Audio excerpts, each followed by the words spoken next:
Hello everyone, C TET का online application form चालू हो चुका है जो है सेंट्रल टीचर एलिजिबिलिटी टेस्ट। जिन्होंने अभी तक अप्लाई नहीं किया हो जल्द से जल्द इसमें अप्लाई कर ले, तो हम बताएंगे इस वीडियो में। और इसका जो पेमेंट होने वाला है आप यूपीआई और नेट बैंकिंग डेबिट कार्ड से भी कर सकते हो, तो इस वीडियो को एंड तक जरूर देखें। तो चलिए हम आ जाते हैं उनके वेबसाइट में। इसका जो लिंक रहने वाला है मैं डिस्क्रिप्शन बॉक्स में प्रोवाइड करा दूंगा ताकि आप डायरेक्ट इंटरफेस में आ सके। तो देख सकते हैं यहाँ पर न्यू रजिस्ट्रेशन आपको यहाँ पर शो कर रहा होगा, तो याद रखें आपको यहाँ करना होगा न्यू रजिस्ट्रेशन। तो चलिए हम न्यू रजिस्ट्रेशन में क्लिक कर आगे बढ़ते हैं। अब यहाँ पर कुछ इंस्ट्रक्शंस आपको देखने मिलेंगे, तो चलिए यहाँ पर मैं आपको बताता हूँ। जैसे आप कैटेगरी वाइज है तो यहाँ पर देख सकते हैं पेपर 1 और 2 के लिए आपको अगर जनरल है या ओबीसी तो 1000 है, और बोर्ड पेपर आप देंगे तो 1200। SC ST है तो आपको 500 लगने वाला है यहाँ पर, और बोथ पेपर में आपको लगेगा 600 रुपये। तो यहाँ पर आप देख सकते हैं GST आपका इंक्लूडिंग रहेगा चार्जेस, तो यहाँ पर वो बता रहा है। तो इसके बाद आप किससे पे कर सकते हैं, डेबिट कार्ड है, क्रेडिट कार्ड है, आपका नेट बैंकिंग है, यूपीआई के थ्रू भी आप इसे पेमेंट कर सकते हैं अपना ऑनलाइन। तो याद रखें जिससे भी मेथड से आप पे करें तो ध्यानपूर्वक ही अपना अमाउंट यहाँ पर पे करें और एक बार जरूर चेक करें। और यहाँ पर नीचे आते ही यहाँ पर बोल रहा है अगर आप पासवर्ड क्रिएट करते हैं अपना लॉगिन पासवर्ड, तो याद रखें 13 कैरेक्टर से ज़्यादा नहीं होना चाहिए, एटलीस्ट अपर लोअर न्यूमेरिकल और स्पेशल कैरेक्टर यहाँ पर होना चाहिए। उसका भी एग्जांपल यहाँ पर शो कर रहा है कि आपको कैसे इसे यूज़ करना है। तो ऐसे ही आप अपना ऑनलाइन अपना पासवर्ड क्रिएट करेंगे, तो एक बार इसे ध्यानपूर्वक जरूर पढ़ ले क्रिएट करने से पहले। उसके बाद यहाँ पर आपको देख सकते हैं टर्म एंड कंडीशन है, वहाँ पर आपको चेक बॉक्स कर आगे बढ़ना है, क्लिक हियर टू प्रोसीड में। तो चलिए मैं आगे बढ़ता हूँ और फॉर्म फिल करते हैं। तो चलिए यहाँ पर आगे बढ़ने के बाद अब बोल रहा है कैंडिडेट की यहाँ पर डिटेल्स आपको शो करें, तो यहाँ पर आपको डिटेल डालना है। तो याद रखें कि आपका जो 10th की मार्कशीट है उसी के हिसाब से आप यहाँ पर candidate name, father's name, mother name, DOB वगैरह आप एंटर करेंगे। उसके बाद यहाँ पर देखेंगे जेंडर बोल रहा है, और आइडेंटिटी टाइप में आप यहाँ पर वोटर ID, पैन कार्ड और other voter ID, other valid ID में जाकर वहाँ पर आधार भी आप इसे फिल कर सकते हैं, जो आधार नंबर आपको आपके आधार कार्ड पे मिल जाएगा। तो चलिए यहाँ पर मैं अदर वैलिड डॉक्यूमेंट लेता हूँ और वहाँ पर आधार नंबर हम यहाँ पर एंटर करेंगे और आगे बढ़ेंगे। आप देखेंगे यहाँ पर एंटर होने के बाद चलिए तो यहाँ फिलहाल नीचे आ जाते हैं। तो नीचे आने के बाद यहाँ पर बोल रहा है कॉन्टैक्ट डिटेल्स। यहाँ पर देख सकते हैं प्राइमरी आपका जो एड्रेस है, सब लोकेलिटी ऑप्शनल, यहाँ पर प्राइमेसेस वगैरह यहाँ पर पूछ रहा है, तो इसे मैं फिल कर लेता हूँ। उसके बाद यहाँ पर मेल ID डालना कंपलसरी, तो मेल ID यहाँ पर एंटर करेंगे। उसके बाद यहाँ पर मोबाइल नंबर एंटर करेंगे और कंफर्म करेंगे। अब कंफर्म करने के बाद नीचे आ जाते हैं। तो याद रखें इसे फिल करने के बाद यहाँ पर बोल रहा परमानेंट एड्रेस अगर आपका अलग है तो यहाँ पर चेंज कर सकते हैं, नहीं तो सेम एज परमानेंट एड्रेस यहाँ पर आपको टिक करेंगे, तो ताकि ये चेक बॉक्स अपने आप यहाँ पर फिल हो जाएगा। तो देख सकते हैं यहाँ से हट चुका है। अब यहाँ पर बोल रहा है कि पासवर्ड कैसे बनाना, तो यहाँ पर देख सकते हैं राइट साइड में आपको शो भी कर रहा है कि आपको क्या क्या कैरेक्टर यूज़ करने हैं यहाँ पर आपको पासवर्ड क्रिएट करने के लिए। तो यहाँ पर 8 से 13 कैरेक्टर, मिनिमम 8 कैरेक्टर यहाँ पर होना चाहिए। फिर उसके बाद सेम आप कन्फर्म पासवर्ड में सेम जब आपने ऊपर एंटर किया वही आप सेम पासवर्ड यहाँ डालेंगे। उसके बाद यहाँ पर सिक्योरिटी कोड है, जो आप सिक्योरिटी क्वेश्चन है यहाँ पर आपको मिल जाएंगे। यहाँ पर आप कोई भी इसका सवाल यहाँ पर आप आंसर दे सकते हैं सिक्योरिटी का, ताकि फ्यूचर में आपको काम आ सके।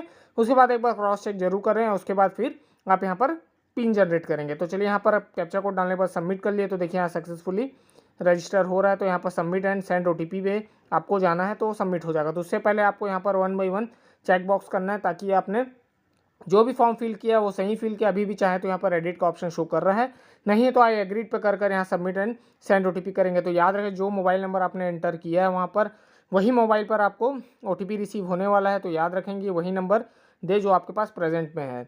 और यहाँ पर देख सकते हैं रीसेंड का भी ऑप्शन आपको देखने मिल जाएगा। अगर मान लीजिए OTP आपको रिसीव नहीं होती है आपके फ़ोन में, तो यहाँ पर रिसेंड भी आप कर सकते हैं, नहीं तो 5 मिनट आप रुक सकते हैं, वहाँ पर OTP आपको रिसीव हो जाएगी। अगर नहीं होती है तो आप इसे रीसेंड कर OTP अपने पास रिसीव कर पाएंगे। तो चलिए यहाँ पर OTP एंटर करने के बाद आप यहाँ पर देखेंगे सबमिट रजिस्ट्रेशन फॉर्म बोल रहे, तो यहाँ पर सिंपली आपको क्लिक करना और आगे बढ़ना है।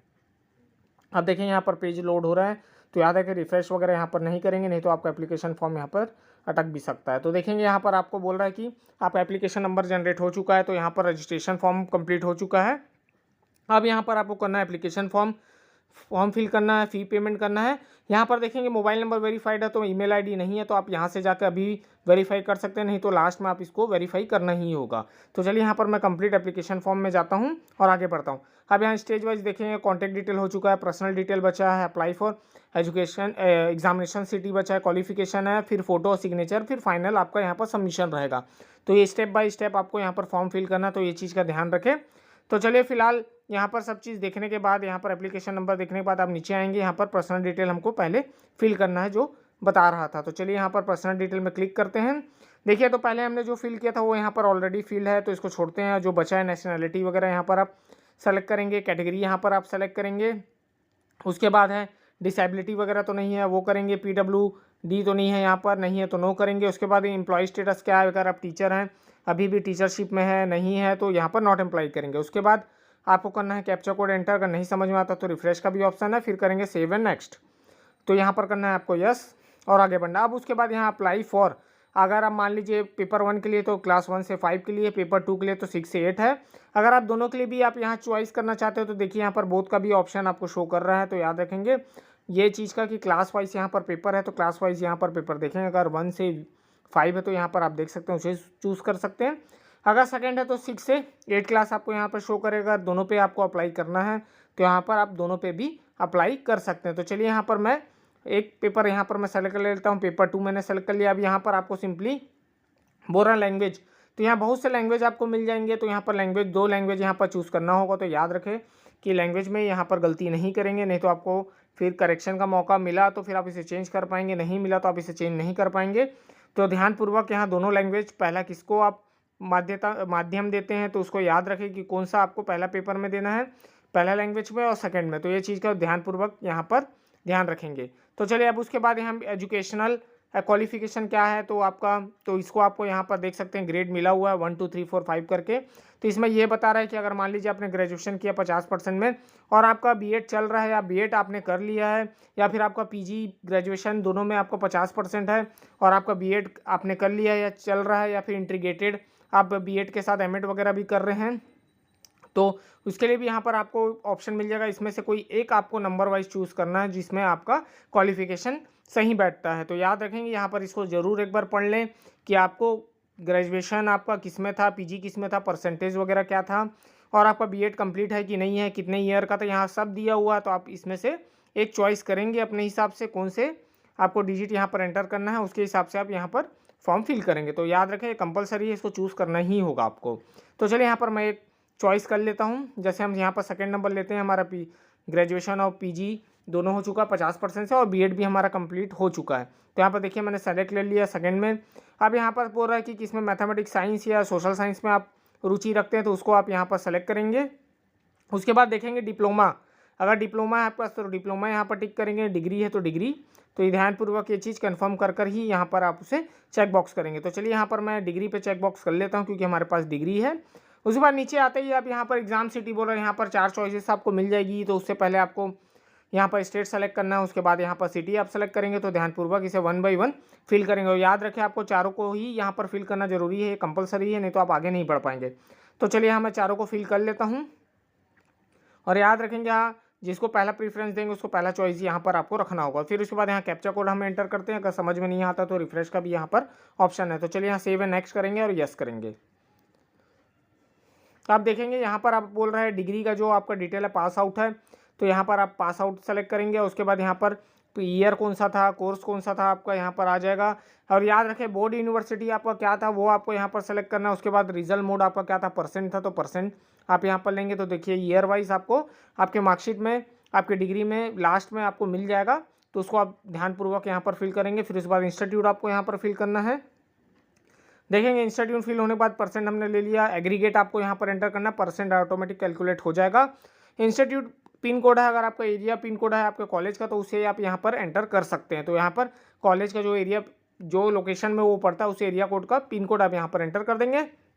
उसके बाद यहाँ पर बोल रहा है सिक्योरिटी पिन डालना है, तो याद रखें यहाँ पर कैप्चा कोड आपको शो हो रहा है तो उसे एंटर करेंगे। अगर नहीं समझ में आता तो रिफ्रेश कभी यहाँ पर आप कर सकते हैं। तो चलिए यहाँ पर मैंने एंटर कर लिया, अब यहाँ पर सेव एंड नेक्स्ट करेंगे। अब यहाँ पर यस करना है आपको। अब देखेंगे यहाँ पर नेक्स्ट करने के बाद फ़ोटो अपलोड करने बोल रहा है, तो यहाँ ध्यानपूर्वक एक चीज़ ध्यान देंगे, जो फ़ोटो है जेपीजी फॉर्मेट का होना चाहिए, 10 से 200 KB के बीच का होना चाहिए। अगर 10 के नीचे का है 200 के ऊपर तो आप यहाँ पर उसे अपलोड नहीं कर पाएंगे। तो चलिए मैं यहाँ पर अपलोड करके आपको दिखाता हूँ। तो ऐसी चूज़ फाइल में आपको जाना है और फाइल आपको यहाँ पर सेलेक्ट करना है। तो चलिए यहाँ पर मैं सेलेक्ट करता हूँ। अब देखिए यहाँ पर क्रॉप नहीं कर सकते तो अपलोड ओरिजिनल भी आप करेंगे और यहाँ पर करेंगे अपलोड। तो याद रखिए अगर क्रॉप नहीं होता तो आप ओरिजिनल अपलोड करेंगे। देखिए सक्सेसफुली अपलोड हो गया है। वैसे ही आप साइन के लिए भी करेंगे, साइन भी जेपीजी फॉर्मेट का होना चाहिए, 4 से 30 KB के बीच का होना चाहिए, उसके ऊपर ना उससे ज़्यादा।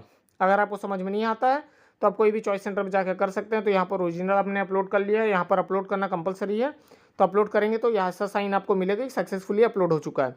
अब यहाँ पर हम डालेंगे पिन, सिक्योरिटी पिन, और उसके बाद करेंगे सेव एंड नेक्स्ट। तो चलिए यहाँ पर मैं कैप्चा कोड एंटर कर लेता हूँ। अब यस करेंगे। अब ये देखते हैं फाइनल सबमिशन यहाँ पर बोल रहा है, तो प्रीव्यू कर लेंगे, एक बार क्रॉस चेक जरूर कर ले अपना कुछ चीज़ मिस्टेक तो नहीं तो अभी भी आप उसे चेंज कर सकते हैं, नहीं तो बाद में आपको दिक्कत हो सकती है। तो चलिए यहाँ पर चेक करने के बाद नीचे आ जाएंगे, और याद रखें यहाँ माई नेम, फादर नेम, ये सब को चेक बॉक्स करना है, क्योंकि आपने करेक्शन सही आपने फिल किया है, नहीं तो आपको एडिट करना है तो अभी भी एडिट कर सकते हैं। अगर आप सब चेक बॉक्स कर लेते हैं मतलब आपने करेक्ट फिल किया है। उसके बाद चेक बॉक्स करने के बाद यहाँ पर देखेंगे एग्रीड में आपको चेक बॉक्स करना है, उसके बाद यहाँ पर फाइनल सबमिशन करना है। याद रखें एक बार अभी आपने सबमिट कर दिया तो फिर आपको करेक्शन करने का मौका नहीं मिलेगा, तो ध्यानपूर्वक यहाँ पर सबमिट करेंगे और यस करेंगे। देखिए यहाँ दोनों चीज़ यहाँ पर कंप्लीट हो चुका है। बचा है यहाँ पर ईमेल वेरिफिकेशन, मैंने बताया शुरू में नहीं होगा तो लास्ट में आपको करना कंपलसरी है। तो चलिए यहाँ पर वेरिफिकेशन में क्लिक कर आगे बढ़ते हैं, उसे भी वेरीफाई कर लेते हैं। अब यहाँ देखेंगे कि यहाँ पर सिक्योरिटी पिन बोल रहा है, याद रखें अगर ईमेल आईडी गलत है तो यहाँ चेंज करने का भी ऑप्शन आपको शो कर रहा है, आप देख सकते हैं। अगर सही है तो यहाँ पर आप सबमिट कर सकते हैं। तो चलिए यहाँ पर सही है तो मैं सबमिट कर आगे बढ़ता हूँ। अगर अभी भी लगता है आपको ईमेल आईडी गलत है तो यहाँ पर चेंज का भी ऑप्शन आप देखेंगे। तो देखिए यहाँ पर पिन जनरेट हो चुका है, तो ओटीपी चला गया है मेल पे। तो एक बार मेल रिफ्रेश जरूर करें और उसके बाद यहाँ पर उसे एंटर करें। अगर आपको समझ में नहीं आता तो रीसेंड का भी ऑप्शन है, अगर आपको रिसीव नहीं होता है तो। और देखेंगे यहाँ पर बोल रहा समटाइम इट टेक्स 15 मिनट्स, तो वेट कर सकते हैं और वेरीफाई करेंगे। अब देखेंगे वेरीफाई हो चुका है, नीचे आपको बता रहा है सक्सेसफुली वेरीफाई। तो यहाँ पर क्लिक टू गो होम में आपको क्लिक करना है। अब देखिए यहाँ पर पेमेंट का ऑप्शन आ चुका है, तो चलिए यहाँ पर मैं पेमेंट कर लेता हूँ। तो यहाँ पर हम जाएंगे पेमेंट एग्जामिनेशन फ़ी में, यहाँ पर पे करेंगे। आपको कितना अमाउंट बता रहा है, तो ऑनलाइन पेमेंट है तो प्रोसीड फॉर पेमेंट करेंगे और अमाउंट चेक करेंगे कितना आपको पे करना है। तो यहाँ पर ओके करके आगे बढ़ना है। देखेंगे यहाँ पर अमाउंट वगैरह आपको शो कर रहा है, और यहाँ पर एनी डेबिट कार्ड, क्रेडिट या नेट बैंकिंग वगैरह भी बोल रहे थे। यहाँ प्रोसीड आप पेमेंट में जाएंगे। अब यहाँ पर देखेंगे नेट बैंकिंग है, क्रेडिट डेबिट कार्ड है, क्यूआर कोड है, यूपीआई भी है। तो क्यूआर कोड से हम यहाँ पे करने वाले हैं, तो ऐसे ही आप क्यूआर कोड को कोई भी एप्लीकेशन से उसे स्कैन कर सकते हैं और इसे पे कर सकते हैं। याद रखें रीलोड और बैक बटन यहाँ पर प्रेस नहीं करेंगे, नहीं तो आपका पेमेंट पेंडिंग में भी जा सकता है, नहीं तो फेल्ड भी हो सकता है, फिर आपको होगी दिक्कत। तो देखिए क्यूआर कोड में आने के बाद यहाँ पर सेलेक्ट करेंगे हम भीम यूपीआई। उसके बाद यहाँ पर करेंगे मेक पेमेंट। फिर यहाँ पर आपको क्लिक करना और आगे बढ़ना। तो देखिए यहाँ पर बारकोड जनरेट हो चुका है, तो कोई भी एप्लीकेशन जिसमें आप पे करते हैं फ़ोनपे, जीपे या पेटीएम वगैरह, आप इसे ओपन करेंगे, स्कैन करेंगे। याद रखें वहाँ अमाउंट डालने की ज़रूरत नहीं पड़ेगी, ऑटोमेटिक वहाँ पर अमाउंट आपका आ जाएगा। सिंपली आपको वहाँ पिन डालकर उसे पे करना है। और पे करने के टाइम एक चीज़ याद रखें, आप रीलोड वगैरह नहीं करेंगे, बैक नहीं करेंगे, नहीं तो आपका पेमेंट कैंसिल है, पेंडिंग में जा सकता है। तो देखिए आने मैं पेमेंट कर लेता हूँ। तो देखिए यहाँ प्रोसेस हो रहा था, तो हम यहाँ पर थोड़ा सा वेट करेंगे ताकि वो पूरा प्रोसेस हो जाए, नहीं तो बैक वगैरह करेंगे तो पेंडिंग में भी दिक्कत आ सकती है, पेंडिंग हो सकता है, बाद में फिर आपका एप्लीकेशन फॉर्म अटक जाएगा। तो याद रखें इसे ध्यानपूर्वक वेट करेंगे उसके फैच होते तक। देखिए तो यहाँ पर कंप्लीट हो चुका है, तीनों स्टेज यहाँ पर मैंने कंप्लीट कर ली। ईमेल भी वेरीफाइड है, मोबाइल भी। अब यहाँ पर बोल रहा है डाउनलोड कर लीजिए अपना कंफर्मेशन पेजेस, यहाँ पर जो आपका आ रहा है कंफर्म पेजेस जो भी है, यहाँ पर आप उसको क्लिक करेंगे, डाउनलोड करेंगे, ताकि आपके पास एक होना चाहिए आपके पास, ताकि आपको आगे जाके दिक्कत ना हो। तो यहाँ पर देख सकते हैं बोरा क्लिक हियर टू डाउनलोड। तो यहाँ से देखिए हम % चालू हो चुका है डाउनलोड होने के लिए, तो यहाँ से डाउनलोड हो जाएगा। तो चलिए मैं डाउनलोड करके आपको दिखाता हूँ। तो देखिए यहाँ सक्सेसफुली डाउनलोड हो चुका है, ओके करना है सिंपली। और यहाँ पर देखेंगे कि आपका PDF आ चुका है, तो देख सकते हैं आपका एप्लीकेशन फॉर्म जनरेट हो चुका है। तो ऐसे ही आप अपना एप्लीकेशन फॉर्म जनरेट करेंगे, और याद रखें फ़ोटो सिग्नेचर आपको क्लियरली आपको यहाँ पर अपलोड करना है, और जो भी डिटेल्स हैं आपके ग्रेजुएशन के आप उस हिसाब से वहाँ सेलेक्ट करेंगे। पेपर 1 और पेपर 2 के भी यहाँ क्लासेस मैंने बता दिया है कि कौन से क्लास के लिए पेपर 1 है, कौन से क्लास के लिए पेपर 2 है। तो ध्यानपूर्वक उसे अपलोड करेंगे। और बोथ के लिए करते हैं तो बोथ के लिए आपको फिर यहाँ पर पेमेंट करना होगा। एक अभी मैंने वहाँ पर बता दिया शुरू में कि बोथ अगर आप सेलेक्ट करते हैं तो कितना आपको पे करना है। यहाँ पर कैटेगरी वाइज आपको यहाँ पर पेमेंट देखने मिल जाएगा। तो ऐसे आप ऑनलाइन पेमेंट करेंगे, यहाँ UPI और बारकोड से भी अब इससे पेमेंट कर सकते हैं। क्रेडिट कार्ड, डेबिट कार्ड अगर नहीं होता है आपके पास तो UPI भी आप कर सकते हैं। और फोटो और सिग्नेचर में कितने के भी आपको यहाँ मिनिमम मैक्सिमम लगने वाला है। और याद रखें जो भी पासवर्ड आप क्रिएट करते हैं तो उसको ध्यानपूर्वक अपने पास संभाल के रखें, ताकि आगे आपको फ्यूचर में अगर कुछ सुधारना है, अगर सुधारने का समय मिलता है तो आपको ID पासवर्ड काम आने वाली है।